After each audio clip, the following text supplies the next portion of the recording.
The NBA playoffs are here, and I'm getting my bets in on FanDuel. Talk to me, Chuck GPT. What do you know? All sorts of interesting stuff, even Charles Barkley's greatest fear. Hey, nobody needs to know that.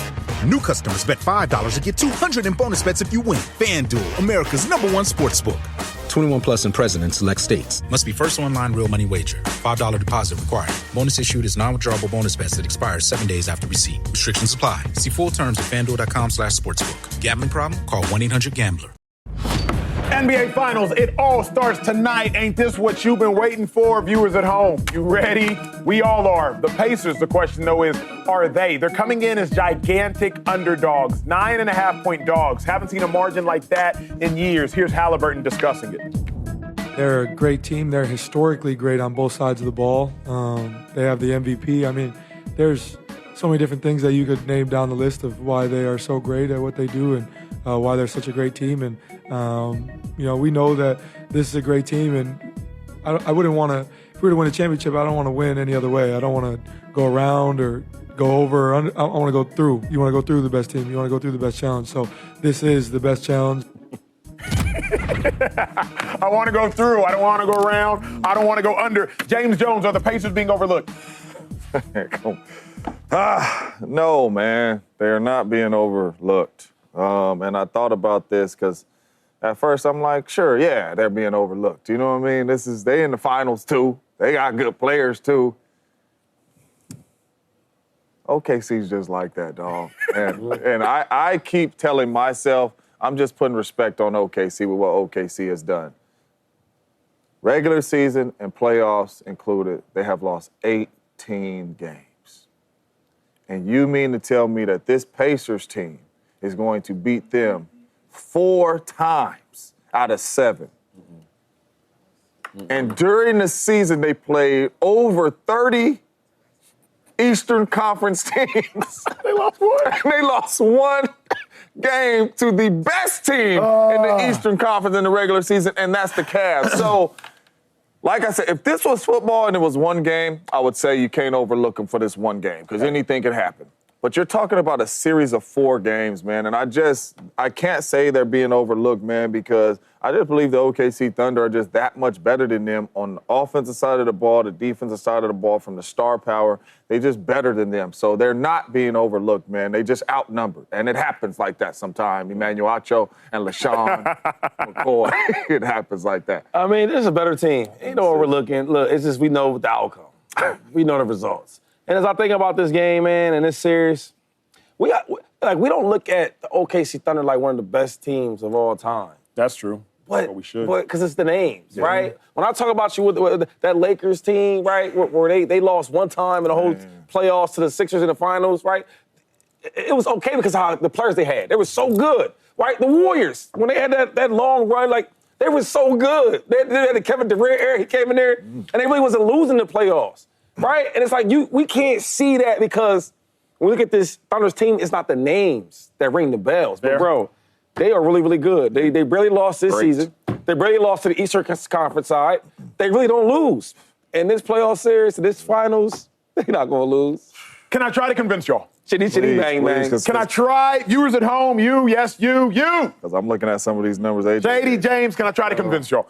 James, Shady, who was that one team that you said in the Eastern Conference that the Thunder lost to? I forgot who was. Who was it? It was one team. You said they went 29-1, and the Thunder lost. They won the Pacers. They lost to the Cavs. They won the Pacers. Yeah, they won the Pacers. No. They lost to the Cavs. Now, the healthy Cavs. if I'm not mistaken, the Pacers played the Cavs in the playoffs. Hurt Cavs. No, the hurt Cavs they did. They played the Cavs in the playoffs, yes, they and did. they beat them. They did beat the Cavs. In a 4-game, 7-game series. Yes. Here's what's fascinating to me, though.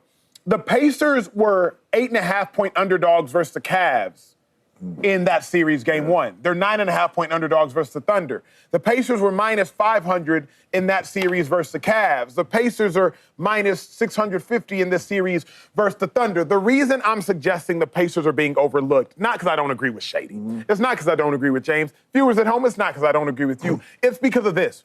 The Pacers shouldn't be here right now anyway. Yeah. The Cavs were hurt. I know the Cavs team well. I bet on them a lot. The Cavs were hurt. James is right. Shady's right. Darius Garland, he was banged up the entirety of that series. Evan Mobley, he missed the game. Daniil Hunter plays for the Vikings. Daniel Hunter plays for the Cavs. He was hurt during the course of that series. He missed the game. Ty Jerome completely went MIA. I get all of that. But what I'm suggesting to Shady, what I'm suggesting to James, viewers, what I'm suggesting to you is they shouldn't be here no way. Wasn't supposed to make it past 25. They weren't supposed to be here no way. So with that being said, is there not a chance, Shady? Is not a chance, James? Both teams are 12-4. So Pacers haven't lost back-to-back games since March 10th. Yeah. Is there not a chance? Yeah. So let's just, because Shady brought up a good point too, because it's not a lot of like star power, big names on the OKC. Mm-hmm. So let's say that this was the 2017 Warriors playing the Indiana Pacers. And they're telling you, Emmanuel Acho, the Warriors, including playoffs, have 60 wins by double digits, which means it ain't even a game. They 8-1 at the crib in the playoffs. It ain't even really a game. You would probably say they have no chance, the Pacers, right? Yes, but I would retort with this. I'd say the Pacers have 4 victories this postseason alone coming back from down 17. So you give me your double-digit victories. Not against, I say there's no league that is too large. But not against the Warriors team in 2017. They wouldn't do that. No. So this OKC Thunder team in 2025, they have 61 double-digit wins, including the playoffs, which means these good teams that they playing, they beating them down, Acho. You're not wrong, but let me respond, right? Because, again, Shady and James are right. I'm agreeing with Shady and James. But if I were trying to suggest the opposite for Pacers fans, for you at home, to try to make this a series, I would say, remember, the Eastern Conference version of the Thunder was the Cavs, both completely inexperienced teams. You got a versatile big, a stretch big in Mobley, a stretch big in Chet. You got a big that can dominate the paint in Hartenstein, a big that can dominate the paint in Jared Allen. You got a first-team All-NBA scorer in Shea. You got a first-team All-NBA scorer in Spidey Mitchell. You got a really good number 2 in J-Dub. You got a really good number 2 in Darius Garland. You got a deep bench in Ty Jerome and Max Strus when the team is healthy. You got a deep bench in Isaiah Joe and Case and Wallace. If I were trying to suppose an opposite, one team won 67 games. I think another team won 64 games. One team was number 1 in the West. One team was number 1 in the East. One team was 9.5-point favorites. One team was 8.5-point favorites. One team had a 600 spread. One team had a 500 spread. If I'm trying to dispute y'all, I would just say, but what about all that? And what I would say to you is, if you take Chet off of OKC and you take K-Dub off of OKC, then I give them a chance, because that was the Cavs team. You took Garland off the team and you took Mobley. Them 2 of their best players, they didn't play. You know, until game 3. Until game 3. They missed the first 2 games, and then they came back game 3. So you was down 0-2 going on the road. Those 2. So if you eliminate them 2 of OKC, then I'm with you. But with them 2 on the court, because of the health of the Thunder. Come on, man. It's a wrap. And I hope you're right. I hope Shady's wrong. I hope I'm wrong, because I want a series. I want this to go 6, 7 games. I do. I want more basketball. I don't want it over quick. The only other thought is there a world, to Shady's point, trying to not advocate for the devil to his point, the devil's advocate, but is there a world where the Thunder aren't as good as we think? And the reason I say that is, right, just as their world. I think they are. But the reason I say that is, the Grizzlies weren't a great basketball team. We all know the Grizzlies weren't a great basketball team. Thunder beat the brakes off them. They did. Then the Thunder got to play the Nuggets. Nuggets, a really good basketball team. Really good basketball team. And obviously we know that was a great series. I won't say it could have gone either way, though it went to 7, but that was a really good series, of which the Nuggets were without a head coach amongst the general manager, went to 7. Then you played a Timberwolves team, which Shady knows, I know, James knows. They all have weaknesses. Is there a world where we could suggest the Pacers' path was more difficult, at minimum, as difficult? Sure, there were injuries. Sure, Dame Lillard was hurt. Is there a path where we can say the Knicks, the Cavs, them other boys? No. I respect you beating the Knicks, right? But the Cavs seem banged up. You got them not 100%. And then the Bucks, I didn't think much about the Bucks. Did you? I know you like your boy. No, I like Giannis. You know what I'm saying? But the Thunder, we beat a really, really good team and the Nuggets. And then the bad teams we played, we beat on them. See, I respect that. Right? They say, that team is not as good. Cool. Then we're going to treat them as such. And that's why they beat the Wolves like they beat them, because they weren't as good. Beat them down. Man, if you think it's going to be a serious trip. I'm trying to make this. I'm over here trying to think, too, like, how can they win? Like, I'm like, does Halliburton have to be like this dude we ain't never seen? Or like be in the body bag. Here's the how, though. Here's the how. I was thinking about this They morning. can't wait to get him. Here's the how is, and I was trying to convince Shady of this before the Knicks series because Shady was adamant, more different so, but Shady was adamant that the Knicks were going to beat the Pacers down. With the Pacers, not only could it be anybody, it could be anybody with a career night, and that's what it has to be. The Pacers won game 1 against the Knicks because Naismith had a career day. 6 threes, 30 points, career quarter, career day. Pacers won game 2 against the Knicks because Siakam had a career day. 39 points, career high. Yeah. Pacers won game 4 against the Knicks because Halliburton had a career day. 30 points, 15 assists, 12 rebounds. The Pacers won that series because 3 different people didn't have good games, didn't have great games. They had career games, the best games of their careers up until this point. I think Shady James, that's the how. It's Nembhard, are you going to have a career day? Are you going to somehow have 32 points? Pascal, are you going to have 45 somehow, some way? Naismith, are you going to do it? Miles Turner, are you going to go for 35? Are you going to go 8 for 11 from 3 this game in some fashion? I think it's going to take career days by different Watch people. how they. I was just about to say that. I'm trying, Shady. You don't watch them play defense. Okay. I was just about to say that, like, as a game plan for the Pacers offensively, though, like, they was trying to get Brunson. Yeah. Who are you trying to get? Hopefully Chet. Chet. Probably on Pascal. I think if I can get Chet on Pascal, I think that, and try to body him. You seen Chet block shots and move No his doubt. feet? But I'm gonna try to body him. They all try to body him. Or if they put Hartenstein on Pascal, I'm gonna try to go to work there. Or I'm gonna try to, if they put Hartenstein on Miles Turner, take him out to 3. So now you've seen what they did against the Nuggets. What if they take Hartenstein out and bring in Caruso? That's a great question. That's when I think they're in a world. I don't know if there's an answer. But in the end, it was a great pace, though. Great start. Hey, I like it. You went to the finals, though. It's okay. Sometimes you go against somebody that's better. It's a lot better. And you did a great job. Like, see, that's why I hate when James be talking about, oh, well, it's either championship or bust. Sometimes, James. Not for the Pacers. You know? Hey, speaking of championship or bust, Josh Allen, he won the MVP award last year, but someone suggests it's all for naught if he does not get the ultimate hardware. That is the Super Bowl. Is it Super Bowl or bust for Josh Allen here in the facility? That Franchise. Hey, Josh Allen won MVP last season, but he's not satisfied. The Bills' offensive coordinator said when Allen walks in the building, you don't see a guy who won MVP. He added that Allen is hungry and is trying to get even better. James, Josh Allen has won a lot of things in his NFL career, finally won MVP, but what he has yet to win is a Super Bowl. I know you won one during the course of your career with the quarterback and Aaron Rodgers, incredibly talented. You have an interesting opinion on this question. Is it a Super Bowl or bust season for Josh Allen? It is, man. I think from here on out in Joshua's career, it is Super Bowl or bust for Josh, man. Josh is that type of player we all know. Josh just won his first MVP. We all know. Josh's team last year, none of us gave him a chance, and he ended up in the AFC Championship game. Josh Allen is a Hall of Fame player, and we always talk about tables and all this type stuff. If he does not win a championship, he cannot sit at certain tables, and he is too special for that. You cannot keep coming up here saying, is this the year for Josh Allen to win the Super Bowl?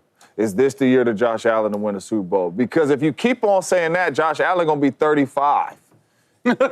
And we can't keep saying he's going to win the Super Bowl. So for me, he has to, every year from here on out until he wins one. Once he wins one, Josh Allen, he play with house money. Go win you an MVP.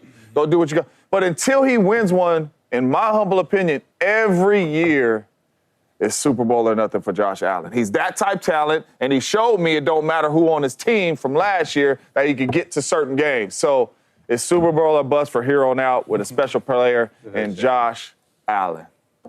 Go ahead, Shady. I know where he feels. I know how he feels. That's why he's smiling. So I just look who all win a championship? See, that sounds cool, right? But who else is winning championships? Patty. This is small. Jalen. Stafford. Brady.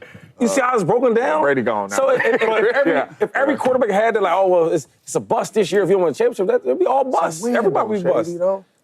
James, I hear you, bro. But I just think it's hard to win championships. And It's very hard. We know that. I'm going to say no. He's 29 years old. He's still in his prime. And we watched him take a team like the Bills last year that I didn't really expect much from. We didn't even talk about even winning the division. They did more than that. Winning the ACC championship game, right? So I just think, he has a couple years. There's a lot of quarterbacks that didn't get their stuff off, James, in the first couple years. It take a little time. I know it do. You know what I mean? Hey, look. Some players, it might be the first day, second day.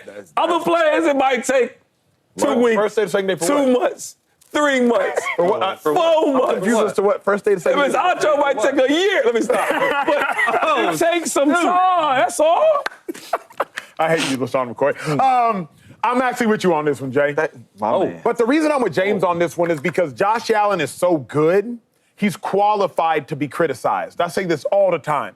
Chase, if you put out a quarterback take that's controversial, people going to come at you. Mm-hmm. But if Ronald Daniel puts out one, they're not going to come at him. They haven't qualified to be criticized. They're just some random name that I just randomly made up that doesn't have enough attention. You qualified to be criticized because you played 14 years in the league, and people respect your opinion enough to be mad at it. Mm-hmm. If they didn't respect it, they wouldn't be mad at it. I respect Josh Allen's game enough to put him in a Super Bowl or bust conversation. I'm not having this conversation about Justin Fields. I'm not having it about Trevor Lawrence. I'm not having it about Tua Tagovailoa right now. I'm not even having it about Herbert. I'm not putting them in those conversations. Playoff or bust for those guys. Hey, the bar's not that high for y'all right now. Playoff or bust. But Josh Allen, I respect you enough to put you in this conversation that I would put Lamar Jackson in and Joe Burrow in. I'll say it like this also. One secret we keep about Tom Brady, as great as he is, and he is the greatest ever, is that his division was awful. Yeah. The Jets could barely find a quarterback. The Bills could never find a quarterback. And the Dolphins could never find a quarterback. That's where Josh Allen is right now. The Patriots haven't had a good quarterback since Brady left. We're hoping it's Drake May. The Dolphins' Tua Tagovailoa has simply been plagued by injuries. And then the Jets haven't had a good quarterback since Mark Sanchez. So Josh Allen has won the division 5 times in a row because that division is terrible and he's good. Or you could invert it in because he's really good and that division is terrible. Bro, capitalize. Tom Brady did. He did so much that he won 17 division titles in 19 years. He did so much that he won 6 Super Bowls in New England alone. So Josh, capitalize. I started television here at Fox 5 years ago. And at that time, my co-hosts were telling me, Josh Allen's young, he's got time. It's been 5 years.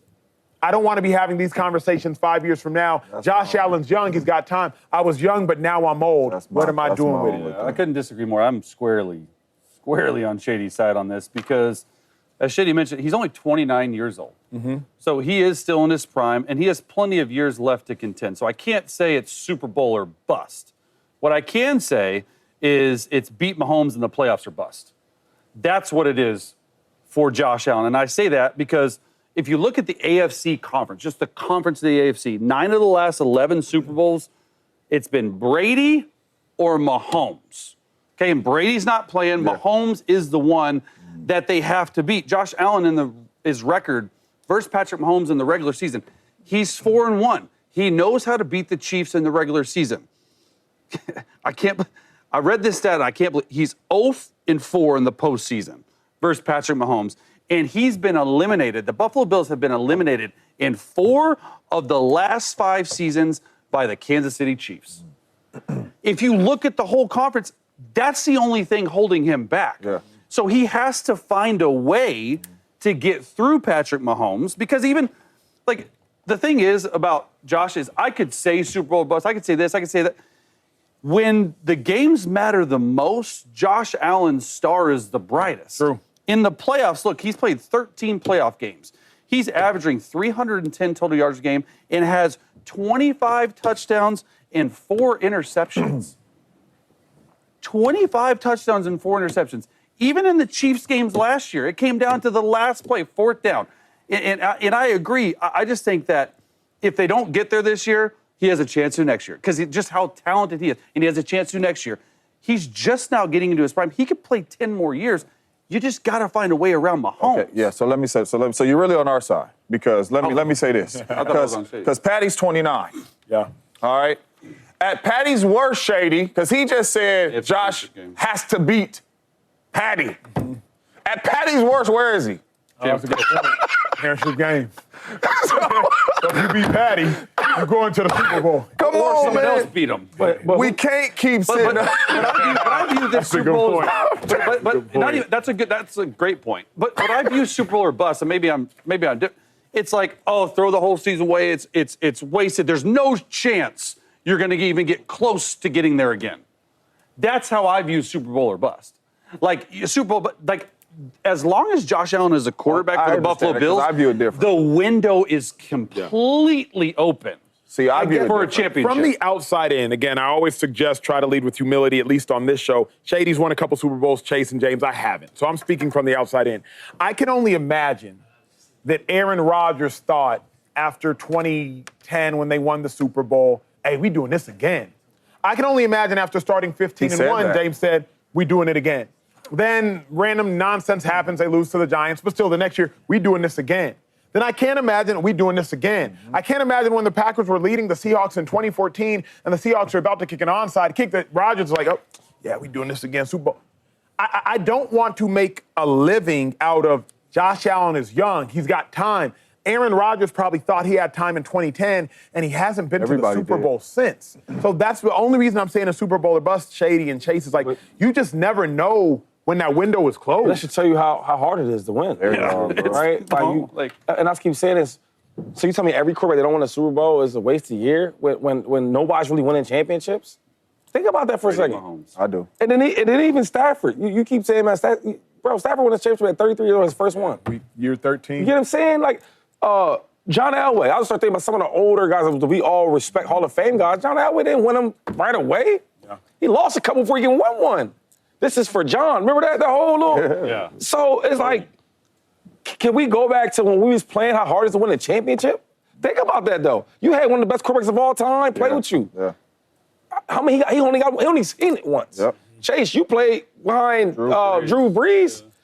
Yeah. So when we only seen it once. Yeah. Yep. So when we talk about this Super Bowl thing, like let's be real mindful of how hard it is to really do. It is. My two I got blessed with, they saved me with, was Tom Brady and Patrick Mahomes. Yeah. They talk about these guys as top 3 best of all time. So can we slow that down, please? Can we think about that? Yeah, I'm with you. Let me say this, though, because Chase brought up a good point, because he said he views Super Bowl or bust like you're never going to get, never going to have a chance to get. Like the window's closed. That's how the window's closed. See, I view it as if you're walking into training camp this year and you have a Super Bowl caliber team and you don't win it, that's the bust to me.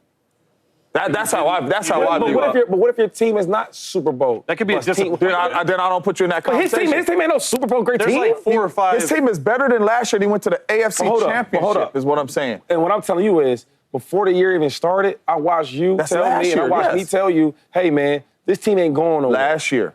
Okay. So was you saying we seen this dude? But last year you would say that it wasn't Super Bowl or bust for Joshua last year. You say every year No. See, you're not listening to me.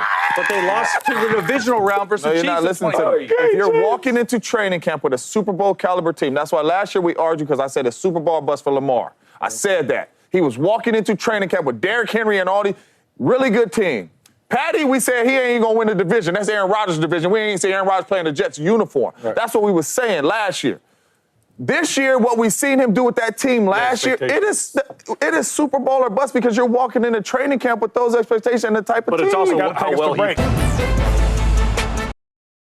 J.J. McCarthy expected to be the Vikings starter after missing his whole rookie season. But we're also looking at head coach Kevin O'Connell. He's won coach of the year, but he hasn't gotten the Vikings past the wild card round. O'Connell, Chase, would have made what you would suggest is a risky decision at best. Yeah. Starting a rookie quarterback, you could suggest, and J.J. McCarthy never taking a start, even though he has a team that is already poised by talent and the roster to win a Super Bowl. More pressure on Kevin O'Connell or on J.J. McCarthy? This is a toss-up. This was when you asked this question, I went back and forth. I think ultimately it's J.J.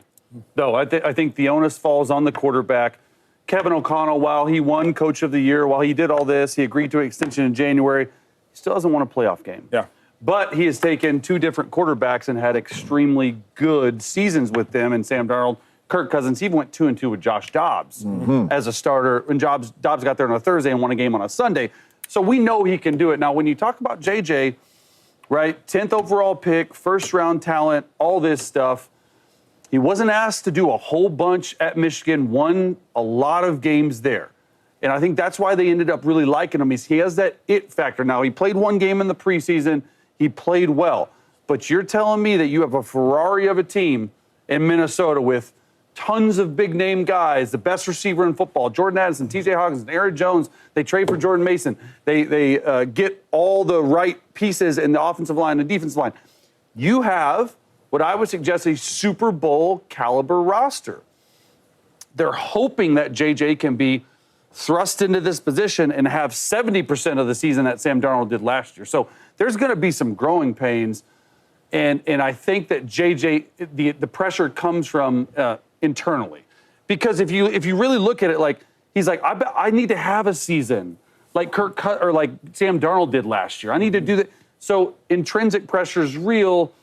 This was a good question. I think ultimately it falls to the player on the field to get the job done. Yeah, it's not close.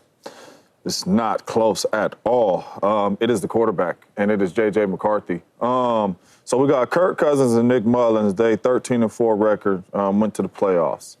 You're 2-2 with Josh Dobbs. Not a lot of people think highly of Josh Dobbs as an NFL quarterback, but you was able to win 2 games with him.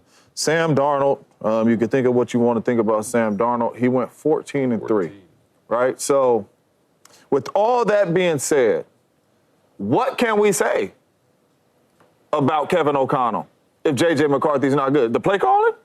It was good enough for Kurt and Sam Darnold to win 14 games and had some of their best years. What can we say? You can't go to play calling. You can't say it's the coach's fault. You cannot say it's the playmakers around him, because the playmakers around him went to work with Nick Mullins, went to work with Kirk Cousins, went to work with Sam Darnold. You can't say none of that. It all is going to come back to the quarterback. You can't sit up here and say, oh, what play is Kevin O'Connell? The same plays he called for Sam Darnold, the same plays he called for Kirk Cousins.